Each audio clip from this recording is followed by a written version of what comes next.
How's everyone doing? Today I have a horror Blu-ray and DVD collection update with 4 pickups, and if you've seen any of them, definitely let me know what you think of them, and let me know which one of these is your favorite. Leave me those comments down below. And a couple of these I haven't seen, and then a couple of them it's been a little bit. First up is Peninsula. This is the sequel to Train to Busan. Train to Busan was incredible. And this is from director Yeon Sang-ho, who also directed Seoul Station, which is an animated film, which was a prequel to Train to Busan. And then he also did a couple other animated movies I remember watching a while ago. The Fake and then King of Pigs.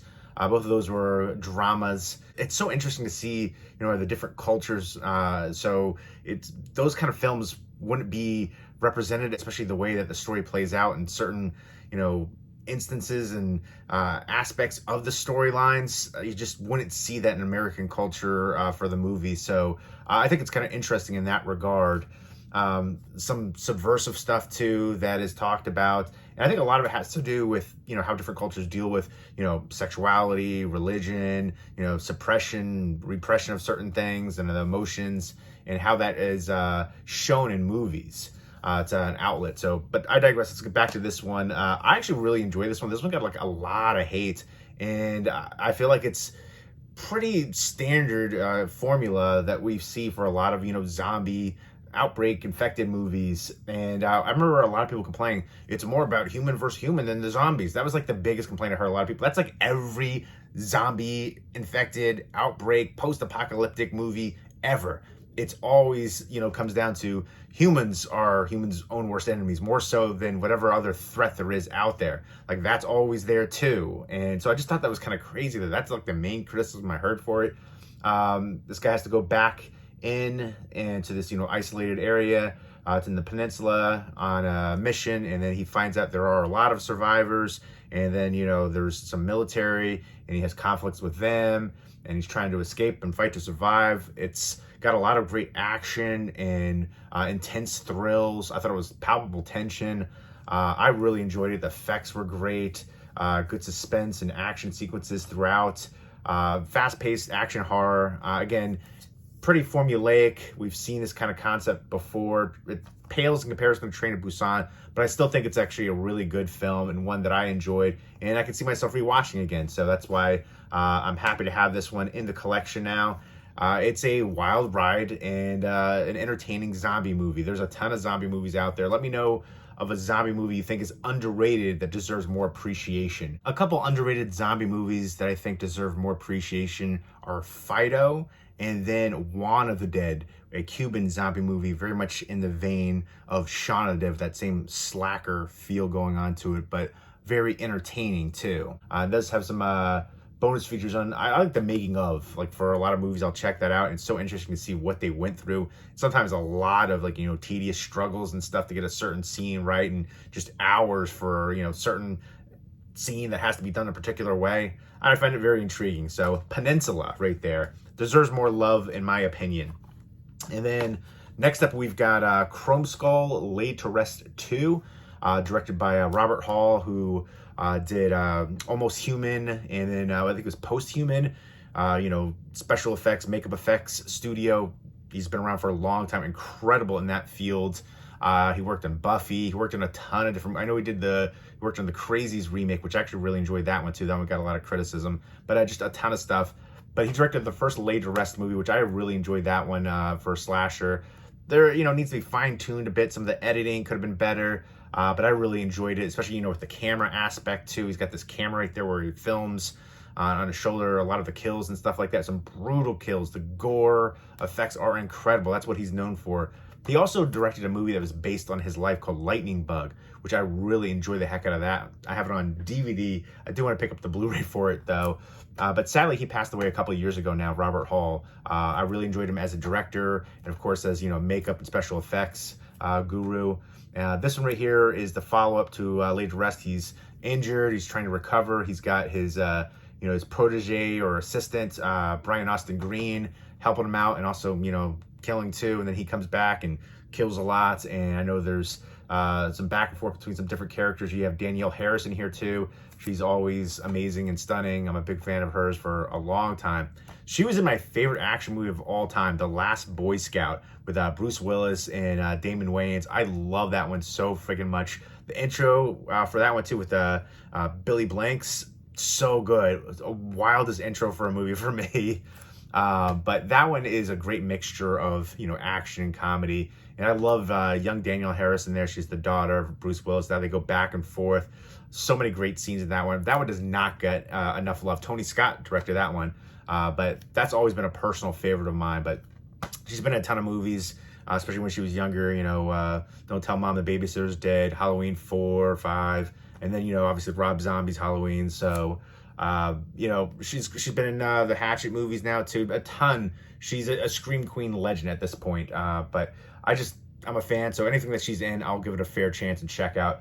I remember watching this one when it first came out and thinking, you know, it had some great gore effects, awesome kills, but it could have been a little bit better than it was. So I want to revisit this one. It was inexpensive, so happy to pick that up at a good price and give it another watch. And again, I really like the character Chrome Skull, the killer, with again the chrome skull right there, faceplate. I wish they would do more in the franchise. I'm not sure who has the rights now. That Robert Hall has passed away. This is the unrated director's cut too, but maybe somebody could, you know, make more in that franchise. Again, I enjoyed it. Let me know what your favorite slasher movie of all time is, and one that you think is underrated too. I feel like there's always the top 5 to 10 that everybody always mentions for slashers, but I'd like to hear other ones outside of that, or ones that people think deserve more appreciation. My all-time favorite slasher movie is Tourist Trap, which is a supernatural slasher movie where you have like mannequins and stuff.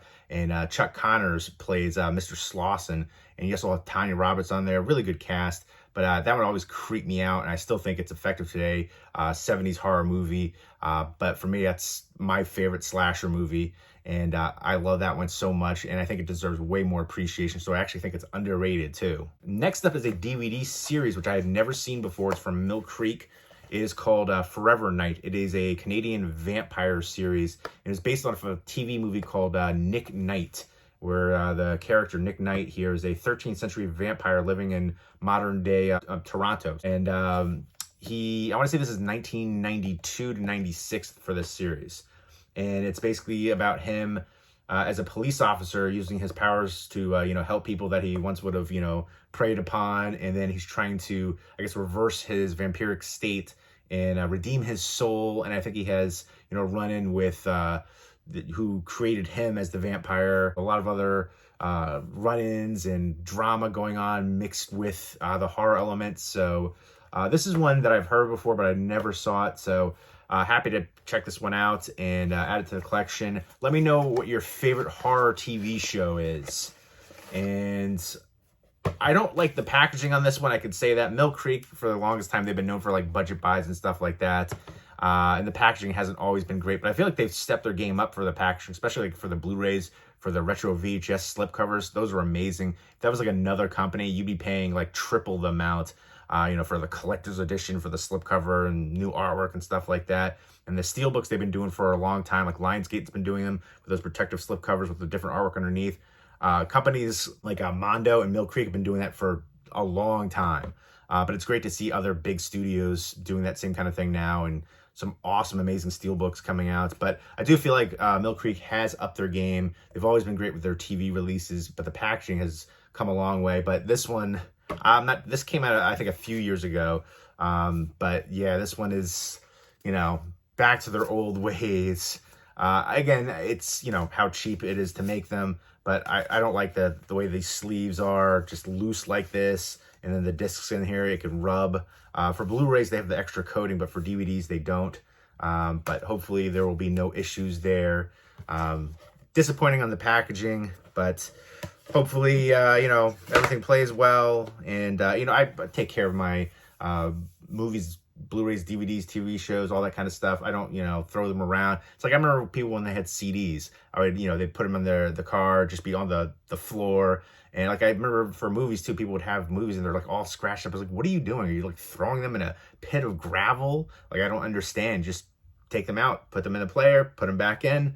there really should be no issues. But I do remember people saying, like, for certain, like, sleeve ones, they would, get maybe some, minuscule scratches that could affect the playback. I've never had that happen myself personally. So hopefully there won't be anything bad there. I don't think there will be, but this is a 12-disc set right here. And let me know, especially if you've seen this one. And let me know what your favorite vampire movie is. For me, it's 30 Days of Night.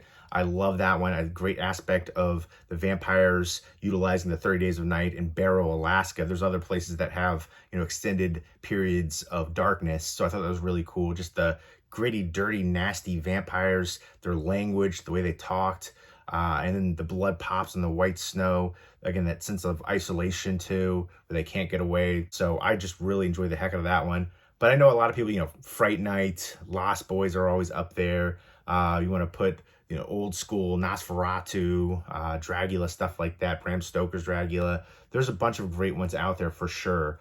But I like hearing all the different ones. Maybe give me an underrated vampire movie that you think deserves more love and attention. One that I always try to mention is Stephen King's Night Flight. I remember really enjoying that one as a kid. I need to revisit that one. It's been a while, but I always felt that was underrated. And From Dusk Till Dawn is definitely one of my favorite vampire movies too. I love the heck out of that one. I even like the sequels. I know the sequels get a lot of hate. But another couple ones that I think are underrated would be Afflicted, a found footage vampire movie. And I never hear anybody talk about that one. And then Thirst, a Korean one, which is getting a lot more appreciation, I feel like, the past couple of years, but still deserves to be talked about a lot more than it is. And Thirst is directed by Park Chan-wook, who, of course, directed Sympathy for Mr. Vengeance, Lady Vengeance, Old Boy. He also directed Stoker, Handmaiden. So I feel like with Old Boy, especially getting, the remake here in the U.S., his name got a lot of love, produced some other great films, involved with a lot of great films. So I still feel like Thirst flies under the radar a bit, though. Blood Red Sky, which is a German vampire movie. I saw it on Netflix, and I'm not sure if it's still available on there, but I don't think it has a physical media release. I got a bootleg Blu-ray for it, just for that reason, because who knows if it's going to be taken down or they lose the rights or whatever. So I like having a physical release for it. But Blood Red Sky was incredible for me. Love the heck out of that one. And then we've got Claw, which is kind of wild. It's a horror movie where you have a little velociraptors. So it's like Jurassic Park horror, but on a low budget standard right there. I guess a group of friends right here, they spend the night in this remote ghost town, and then the next day they're, I guess, kind of like an isolated area. A velociraptor is brought to life by a disgraced scientist and escapes the enclosure, and obviously it's a fight to survive, prehistoric predators stalking them. So it sounds interesting, and I will say, like, right here, at least on the back, it looks pretty good. So I don't know, I saw that cover too, and it drew me in. It's an impulse buy for sure.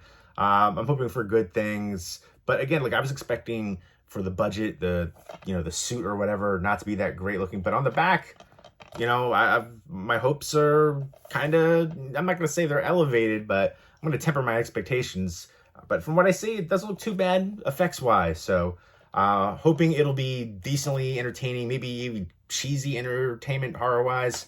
Let me know what your favorite cheesy horror movie is. And there was a movie called, like, The Dinosaur Project a while back that I saw, and I remember really enjoying the heck out of that one. Dinosaur Project was like a early 2010s found footage dinosaur movie, and I know it has like Blu-ray releases in other countries. And I remember seeing like a DVD like advertisement for it on for Blu-ray.com, and it was supposed to bring it to the Amazon listing, but when I clicked it, it was an error every time, so I can never find it here. I know other, like even Canon, I think, has a release for it on DVD at least, and other countries have Blu-rays for it, but I've never seen it here in the US. And I remember really enjoying that one.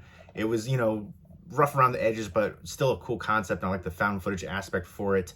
And I just never heard anybody talk about Dinosaur Project before. So I definitely need to find that one to see if there's like a region-free release. I know Canada, obviously, but I don't know if they have the Blu-ray. They might just have the DVD, and I'd prefer to have the Blu-ray for it. But I need to look into that a little bit more, but that just popped into my head. And yeah, just, dinosaur movie right here, dinosaur horror. I feel like there's not a lot of that. Let's see more of that. Yeah, that could be utilized. I mean, when I was a kid, Jurassic Park freaked me out with the dinosaurs and stuff like that. Although the book was so much better than Michael Crichton adaptation. But yeah, even that front right there, that's a cool looking shot right there. So I feel like anything like that with a cool cover for horror especially, I'll get drawn in. It'll be an impulse buy. Like, that's how I got into horror as a kid. Like, I would go to the VHS rental stores, mom and pop stores, and I would be enthralled by the VHS cover art for horror movies. My parents would never let me rent them, but I would sneak downstairs late at night and watch horror movies when I was a kid and just got hooked. And I remember just being so enthralled by all the artwork and stuff. And that was like a big draw for me. So if it's got great horror artwork, I'll give it a chance and check it out. And sometimes cheesy horror can be great and entertaining. Again, horror is my favorite genre by far, so I'm more forgiving of the tropes of the horror genre compared to other genres. But there you go. Those are the 4 pickups. Let me know if you've seen any of them and what you think of them. And let me know which one of these is your favorite. Leave me those comments down below. And I hope everybody's doing well. Take care.